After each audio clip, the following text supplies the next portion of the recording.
पिछले 48 घंटे में जियो न्यूज़ पाकिस्तानी अवाम का एक ऐसा हीरो बन चुका है कि जिसने बाकी तमाम चैनल्स को पीछे छोड़ के रख दिया। और इसकी वजह ये है कि अरशद शरीफ के हवाले से कीनिया की अदालत ने जो फैसला दिया था, पाकिस्तानी मीडिया बिल्कुल सोया रहा, गुंग रहा, चुप रहा, गुंगा बना रहा, मगर जियो न्यूज़ ने हक अदा किया। जियो न्यूज़ बार बार वो खबर देता रहा, उसके ऊपर उन्होंने प्रोग्राम किए, उसके ऊपर उन्होंने कई अहम एंकर्स जो थे उनको बुलाया, तज्ज़िया निगारों को बुलाया, उसके ऊपर डिस्कशन की कि अब मामलात कहाँ जाएंगे, अब मामलात किस तरीके से आगे जाएंगे। और मरियम नवाज बड़ी ज़्यादा तकलीफ में है इस बात से कि जियो न्यूज़ को आखिर उसके साथ इतनी ज़्यादा, यानी कि जो अरशद शरीफ शहीद है उसके साथ इतनी ज़्यादा क्यों हमदर्दी हो रही है। और दूसरी जानिब जो ARY था, जिसकी पहचान यानी कि अरशद शरीफ था, वो बिल्कुल चुप रहा, बिल्कुल गुंग रहा, बिल्कुल यानी कि गुंगों की तरह खामोश रहा, जैसे उनका अरशद शरीफ के साथ कोई ताल्लुक ही नहीं था, जैसे वो अरशद शरीफ को जानते तक नहीं थे।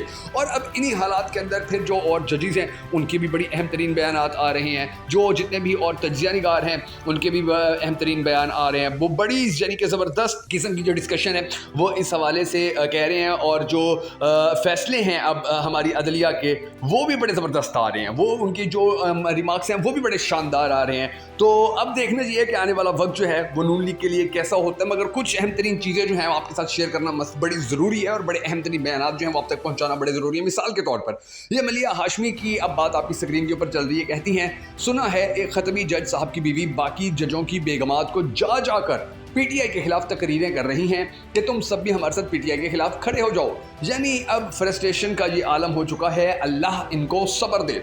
मुराद सैद की बात सुने, कहते हैं उसका खून तुम्हारी रगों में तेजाब बनकर उतरेगा इंशाल्लाह, वो नहीं मरेगा, वो तुम सबको दफन कर देगा, मगर वो जिंदा रहेगा हमेशा।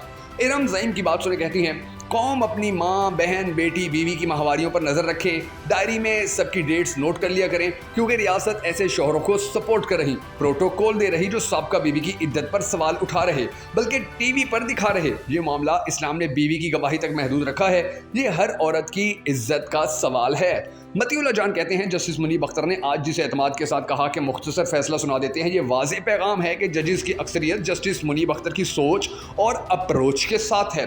सराल सुल्तान जई कहते हैं जब से पंजाब पर मरियम नवाज की हुकूमत आई है, हम बलोचिस्तान वालों के एहसास महरूमी काफ़ी हद तक कम हुई है। अब ये एहसास नहीं होता कि इस तजर्बागाह में हम अकेले चूहे हैं।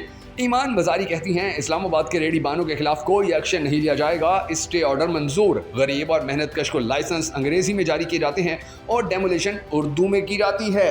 सायरा बानो कहती हैं मैं 6ठी क्लास में थी जब मैंने नवाज शरीफ को देखा था, तब से ये मुल्क की तकदीर बदलना चाह रहे हैं, अब भी कह रहे हैं कि एक मौका और दे दो।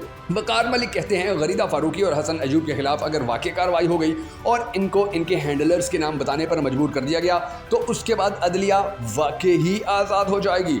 बिनिश सलीम कहती हैं अगर मरियम नवाज अच्छा काम कर रही हैं तो उन्हें मीडिया से क्यों डर लग रहा है? क्या मरियम नवाज मीडिया से इसलिए नाराज़ हैं कि अवाम तक वो कुछ पहुंच जाता है जिसे सुनना हुक्मरानों को नागवार गुजरता है? बाबा रवान कहते हैं खान साहब को अडियाला जेल में मुलाकात पर मैंने पूछा कैसी चल रही है कैद तन्हाई, वो बोले कैसी तन्हाई, मेरा अल्लाह मेरे साथ है, बाहर जाकर बता दो मैं किसी से कोई रियायत नहीं मांगूंगा। सहाफ़ी मोहम्मद उमैर कहते हैं जियो न्यूज़ को शाबाश किया, उन्होंने अरशद शरीफ के हवाले से कीनिया की अदालत के फैसले को भरपूर कवरेज दी। ARY को डूब मरना चाहिए कि वो अपने वर्कर के लिए आवाज़ ना उठा सके। अजमल जामी कहते हैं जब अरशद शरीफ केस की तहकीकात होंगी तो फिर बड़े बड़े साहब का नाम सामने आएंगे, यही वजह है कि ताख़ीर की जा रही है, यही सबसे बड़ा अलमिया है निज़ाम इंसाफ का इस मुल्क में। सिद्दीक जान भाई कहते हैं सलमान अकरम राजा ने आज समात के आखिरी ओवर में सारी बाजी पलट कर रख दी है। सलमान अकरम राजा ने आज सारी चीज़ें बताई हैं जिसके बाद काजी फायज आज बहुत परेशान नजर आए। मिफ्ता इस्माइल कहते हैं इस मुल्क के अंदर कायद आज़म की बहन को हमने इलेक्शन हरा दिया, गद्दार करार दिया, इसके बाद तो फिर कोई बचा ही नहीं। हबीब अकरम कहते हैं बिजली के बिल्स की वजह से लोग अजियत में हैं, अब कोई 1 लाख रुपए में घर चला कर दिखा दे। आपने 1 लाख वाले का टैक्स डबल कर दिया, जिसने गंदम काश्त की थी कि मैं इससे किसी बच्ची की शादी करूंगा या फीस दूंगा, उसका बेड़ा गर्क हो गया। अदील राजा कहते हैं रियासत कीनिया अरशद शरीफ शहीद के वर्सा से माफ़ी मांगे, जज का हुक्म, रियासत पाकिस्तान कब माफ़ी मांगेगी? आयशा अली भुट्टा कहती हैं काफिर रियासत की एक खातून जज ने कीनिया की एक सुनसान सड़क पर बेबसी के आलम में शहीद होने वाले अरशद शरीफ को इंसाफ देकर इस्लामी रियासत के मुंह पर कर्रारा थप्पड़ रसीद किया है। इस्लामी रियासत के शहरियों को काफिर अदालतों से इंसाफ मिला करेगा, सालगिरह का इससे अच्छा तोहफा और क्या हो सकता है? जवेरिया इंसाफ मुबारक हो। فیاض شاہ کہتے ہیں یہ وہ فرشتہ صفت انسان ہیں جن کے پتر کے اکاؤنٹ میں کوئی بغیر بتائے 25 ارب ڈال دیا اور انہیں شکریہ ادا کرنے کا موقع بھی نہ ملا۔ 35 سالہ سیاسی کیریئر میں ایک دھیلی کی کرپشن ان پر ثابت نہ ہوئی اور کرامات کی انتہا دیکھیں گے پاکستان دیوالیہ ہو چکا، لیکن ان کے گھرانے کا ہر فرد ارب پتی بن گیا ہے۔ بیرسٹر سلمان صفدر کہتے ہیں جب کوئی جرم کی دنیا میں قدم رکھتا ہے تو نوجوانی میں 17 سال کی عمر سے آغاز کرتا ہے، جبکہ عمران خان پر پہلا FIR 71 سال کی عمر میں ہوا۔ یہ ایک منفرد کیس ہے کیونکہ 71 سال سے پہلے عمران خان کا کوئی کرمینل ریکارڈ نہیں۔ اب یہ آپ دیکھ لیجئے، بابر امان کی بات کہتے ہیں جو مرضی آپ کر لیں، جب تک عمران خان نہیں آئے گا استحکام نہیں آئے گا۔ شاعر احمد فرحات کہتے ہیں اگر آپ 2024 میں اپنے لوکل جزید کی مذمت نہیں کر سکتے تو آپ کو 680 عیسوی میں کربلا کے جزید کو برا بھلا کہنے کا کوئی حق نہیں ہے۔ صنم جاوید خان کہتی ہیں خان صاحب آپ نے ہماری وجہ سے بلیک میل نہیں ہونا، جو آپ کا دل کرتا ہے فیصلہ کریں، آپ کی خواتین آپ کے ساتھ کھڑی ہیں۔ علیم عادل شیخ کہتے ہیں قاضی عنقریب ماضی بننے والا ہے اور پھر نعرے لگیں گے کہ قاضی کا ماضی دھوکے بازی۔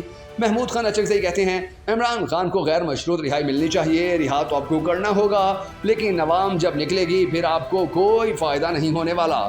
جسٹس اطہر من اللہ کہتے ہیں پاکستان کی سب سے بڑی سیاسی جماعت کو باہر کر دیا گیا، بلکہ یوں کہیں سب سے بڑے سٹیک ہولڈر کو نظام سے باہر کر دیا گیا اور ہم کیا خاموش رہیں۔ علیمہ خان کہتی ہیں عدت تو کوئی کیس ہی نہیں، لیکن ان سب کے حالات اتنے خراب ہیں کہ انہیں عدت جیسے کیس کو گھسیٹنا پڑ رہا ہے۔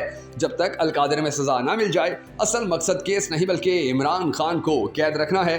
حفیظ اللہ نیازی کہتے ہیں آئین ہمارے لیے بنا ہے، ہمیں تحفظ دیں، 14 ماہ سے میرے بیٹے اور باقی لوگوں کے ساتھ ظلم ہو رہا ہے، ہمیں انصاف دیں، اس ملک کو آئین پر چلائیں۔ یہ وہ ناظرین گرامی باتیں ہیں، یہ وہ سب اہم ترین بیانات ہیں کہ جن کو دیکھنے کے بعد، جن کو پڑھنے کے بعد، جن کو سننے کے بعد اندازہ ہو جاتا ہے کہ ہماری موجودہ حکومت کتنی پریشانی کا شکار ہے، ہمارے موجودہ حکمران کتنی ٹینشن میں، یعنی کہ ایک جانب یہ حکومت کے مزے تو لے رہے ہیں، وزارتوں کے مزے تو لے رہے ہیں، گاڑیوں کے ششکے تو لے رہے ہیں، پروٹوکول کو تو انجوائے کر رہے ہیں، جیسے بھی زرداری نے اپنی گاڑیوں کے پروٹوکول کے لیے کروڑوں روپے کا مزید بجٹ منظور کروا لیا ہے۔ وزیر اعظم ہاؤس، وزیر اعلیٰ ہاؤسز کی تزئین و آرائش کے لیے کروڑوں روپے کے بجٹ جو ہے منظور انہوں نے کروا لیے، مگر انشاءاللہ ان کو یہاں زیادہ رہنا نصیب نہیں ہوگا۔ جیسے ہی یہ ساری جتنے بھی یہ پیسہ خرچ کر رہے ہیں، جیسے ہی یہ سب چیزیں سیٹ ہوں گی، انشاءاللہ ان کی حکومت پاکستانی عوام گھر بھیج دے گی، کیونکہ دیکھیے پاکستانی عوام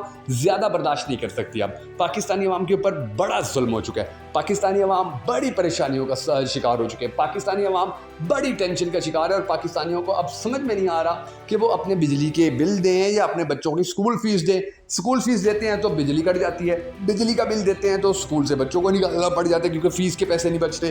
تو یہ وہ معاملات ہیں، یہ وہ حالات ہیں، یہ وہ سچویشن ہے کہ جس کا سامنا پاکستانی قوم کر رہی ہے۔ اور پھر اب یہ دیکھ لیجئے کہ جو ٹیکس ہیں وہ سارے غریب پہ لگے ہیں، امیروں کے اوپر کوئی ٹیکس نہیں لگے۔ بھیا دیکھیں جتنے بھی بڑے بڑے حکمران ہیں، جتنے بھی MNAs ہیں، MPAs ہیں، جتنے بھی سینیٹر ہیں، ڈپٹی کمشنر ہیں، DPOs ہیں، ان سب کی مراد تو بڑھی ہیں، کم تو نہیں ہوئی۔ ان کو تو پیٹرول مفت مل رہا ہے، رہائش مفت مل رہی ہے، گاڑیوں کے خرچے مفت مل رہے ہیں، مینٹیننس کا پیسہ مفت مل رہا ہے، TADA ان کو مفت مل رہا ہے، موبائل فون کا خرچہ مفت مل رہا ہے، موبائل فون ان کو مل رہا ہے۔ یہ سب کچھ جب آپ ایک ایسے ملک کے اندر کریں گے کہ جہاں پر غریب طبقے کو بجلی کا 1 یونٹ آپ 70 روپے میں دے رہے ہوں گے، تو خود سوچئے، خود اندازہ لگائیے کہ کیا وہاں کی عوام، وہاں کا غریب طبقہ پھر آپ کو برداشت کرے گا؟ اور اگر ڈنڈے کے زور کے اوپر آپ کو وہ برداشت کرتا بھی ہے تو کتنا عرصہ برداشت کرے گا؟ کبھی نہ کبھی تو ان کی جو قوت برداشت ہے وہ جواب دے ہی جائے گی۔ تو سچویشن جو ہے وہ بڑی گھمبیر ہے ان کے لیے۔ یہ جتنی مہنگائی کریں گے یہ اتنا پھنستے چلے جائیں گے، یہ جتنی مہنگائی کریں گے ان کے لیے مسائل میں اتنا اضافہ ہوتا چلا جائے گا، یہ جتنی مہنگائی کریں گے ان کے لیے پریشانیاں اتنی بڑھتی چلی جائیں گی۔ اور مہنگائی نہیں کریں گے تو IMF جو ہے وہ تو پھر ابو جی ہیں، وہ انہوں نے تو آ کے پھر ان کو مزید ٹھوکو لگانے کہ بھیا ہماری شرائط پوری کرو، ہمیں تو پیسے اکٹھے کر کے دو۔ تو اب ان کے لیے مسائل جو ہیں وہ گھمبیر سے گھمبیر تر ہو رہے ہیں اور ان کو انشاءاللہ کہیں سے بھی بچ نکلنے کی، بھاگنے کی مہلت نہیں ملے گی، کیونکہ پاکستانی عوام کے حقوق کے اوپر اگر کسی نے سب سے زیادہ ڈاکہ ڈالا ہے تو وہ PDM 1 تھی، اس کے بعد نگران حکومت تھی، اور اب یہ PDM 2 ہے جس کا سامنا اس وقت پوری پاکستانی قوم کو بد نصیبی سے، بد قسمتی سے کرنا پڑ رہا ہے۔